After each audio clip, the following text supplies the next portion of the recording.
Dwayne here, Phoenix Typewriter. Today we're going to clean these little typefaces here. These little type slugs, typefaces, they're all clogged up and dirty. We're just going to tackle that. This is a Remington Deluxe model from, I don't know, maybe 1940 or so. So I already loosened and going to take the lid off here so I can get better access to these type bars.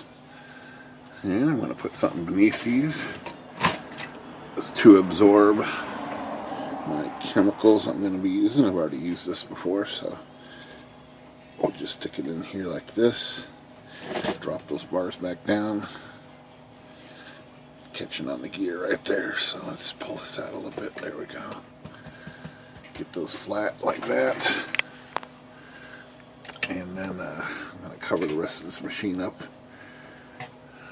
so I don't have any splashes I don't want. So we'll stick this behind here maybe like that.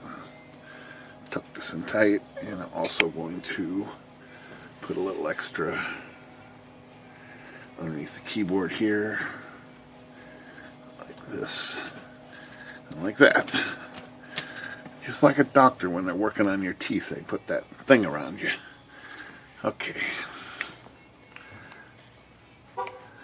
So I'm going to just start with our tools are going to be a wire brush, a lacquer thinner, maybe a little pokey tool, or even an X-Acto knife pokey tool. We'll see how much the little small stuff comes out of the slugs in here. And there's a little bit of exposure over here on the side. I'm going to cover this up too. Make sure there's no splashing. Okay, so we're going to first put a little coat of lacquer thinner on here and just start getting these loosened up a little bit. Now, type slugs are extremely hard metal, so there's no chance of you scarring these type slugs with a wire brush or any kind of pokey tool. The hardened steel of these typefaces is much stronger than anything I got. They have to be, because they collide on the back of each other. They've got to be pretty tough, and they are. So there is no, they're not fragile. And one thing about this particular model is you can see these keys from, just from looking at the machine. They're visible, so it's nice to get them all clean, really good. So I'm using this rag first to take off the heavy stuff and removing most of this heavy stuff. And I'm just going to keep at this. Probably do quite a few different scrubs here. Fast as you can get this little brush to work. Faster the better. It's kind of like a wire wheel. If I could take those off and put them on a wire wheel, it'd be great. And I'm going to use compressed air to do some of the final cleanup here. And while I'm at it, I'm just going to, wipe these tight bars down a little. Get a little bit of inky residue coming down on them. So now I'm going to hit it with some air. Get this off here.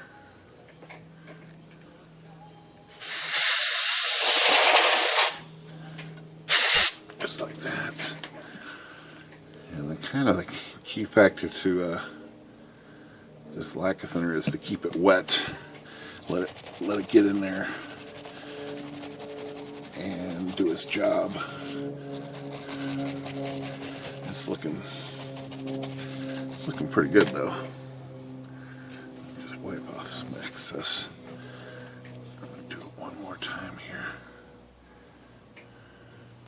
You can still see from my point of view there's some stuff in some of those typefaces, so let's hit it with some air here.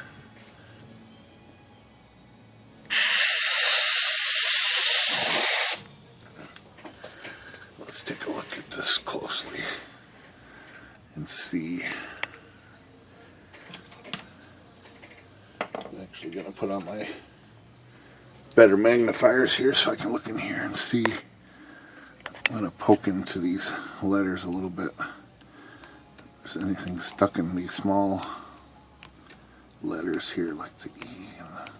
They look pretty clean though. G right there a little bit. They look pretty good. Here's some stuff in the M here. That wire brush only gets in so far. That O's got a little bit of it in there. P looks pretty good up here just a little bit. Let's go back here and check that A right there. And that P's got a little bit, it looks like. Try that A. Okay, that looks pretty good. Let's just do a little more from this side. See how this works.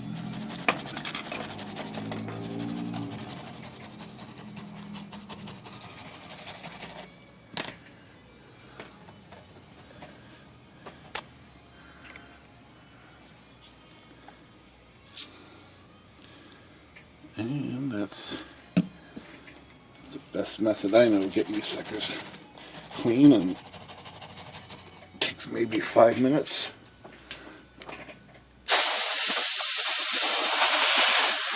I'm going to do just one more round here. You're pretty good though. Let's just tight bars a little bit too.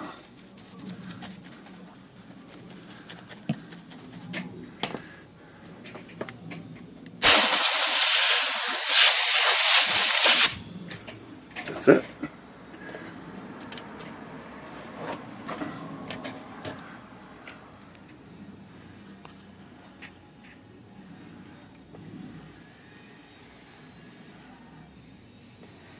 Looking pretty good.